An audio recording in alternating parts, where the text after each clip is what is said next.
Hello, my name is Steve. I'm a musician, and today I'll be listening for the very first time to a song called Two Graves by Anberlin. I've heard a lot of Anberlin back in the day. This is several years ago. I've not really kept in touch with what they're doing in the last few years, so I've no idea what they're like now. Two Graves, and go!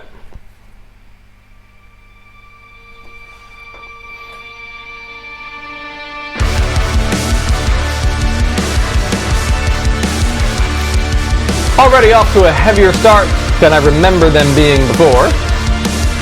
Some deep chords.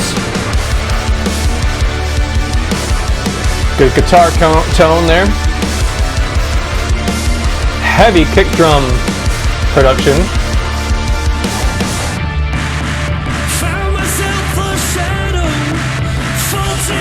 Great voice this person has.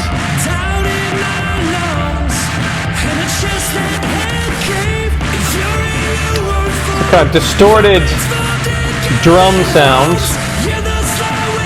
Two more bars and I'm sure that'll go to more clean. Yep.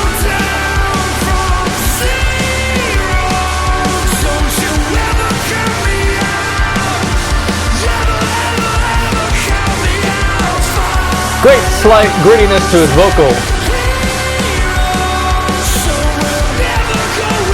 Adds to the intensity. Going back to that drum production. Sounds like it's clipping intentionally.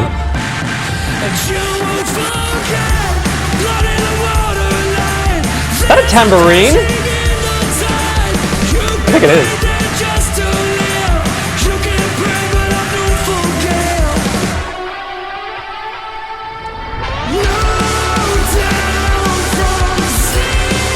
There's a lot of reverb on the vocal, I think. It makes it sound like they're playing in a stadium.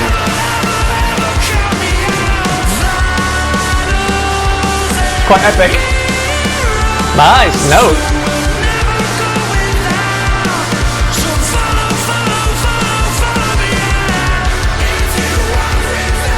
It's a nice moment.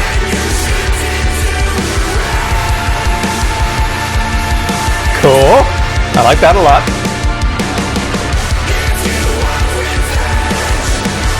Great lyric. If you want revenge, then you should dig two graves. That's fighting words.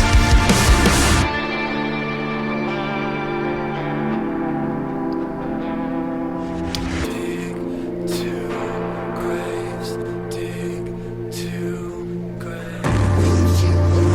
All right.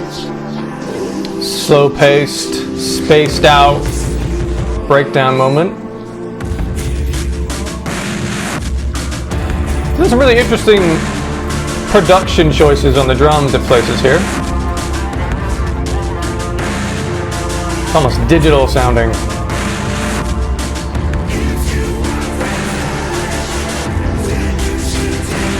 One more chorus to finish? I could do with it. I liked it.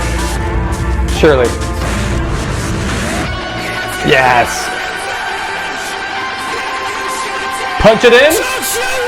Nice. Oh.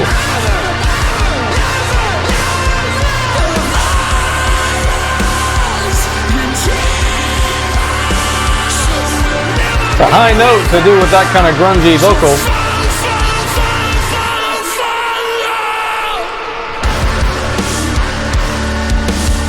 I love that guitar tone.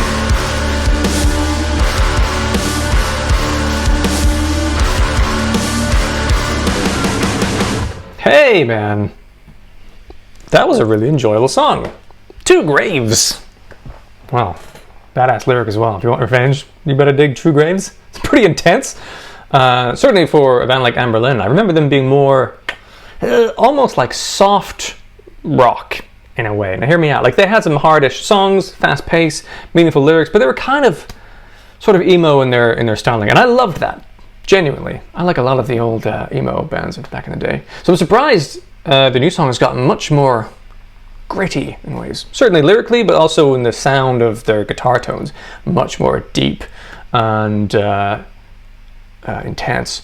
Drums are more prevalent, I think, than I remember them before. The kick drum was a really full recorded and produced thing, and it was much more present within the mix than normally they would have it. It was kind of, they've definitely become a bit more of an epic, heavier rock band, at least in this song. I don't know what the rest of their latest songs are like, or maybe the rest of this record, assuming it's from some kind of album. I don't know. It was cool, it was enjoyable. The breakdown slightly disappointed me in a little bit. It's my own personal, sorry if I hit the mic there, my own personal preferences. It was quite slow in soundscape. It took a while for it to then build back up to the final epic chorus moment for me, but hey, you know, they had their own intentions and reasons for doing that, and it was perfectly fine. It's actually hard to write a section like that bit before the last chorus. It's hard to normally, I think that you'd probably figure that out in the studio, because it's got lots of unusual distorted sounds that will influence how you write that section. So that was kind of an interesting choice. Lovely, epic, meaningful sing-along vocals in the choruses. Overall, a very enjoyable song. Yeah. That's about it. That's all I got on that one. It's not overly complex, I would say, as a song, for the most part, except for that kind of breakdowny moment. There's a lot of complexity within that. But the rest was just good, just solid rock. And you know what? That's what Anberlin, I think, have done in the past very well. They write good, solid rock songs that are enjoyable to listen to and have an anthemic kind of chorus feel. So they did not disappoint on that level, and I enjoyed it. Thank you, Anberlin, for Two Graves. That was an enjoyable song. Hopefully you enjoyed watching this video, and maybe I'll see you in another one sometime soon. Bye.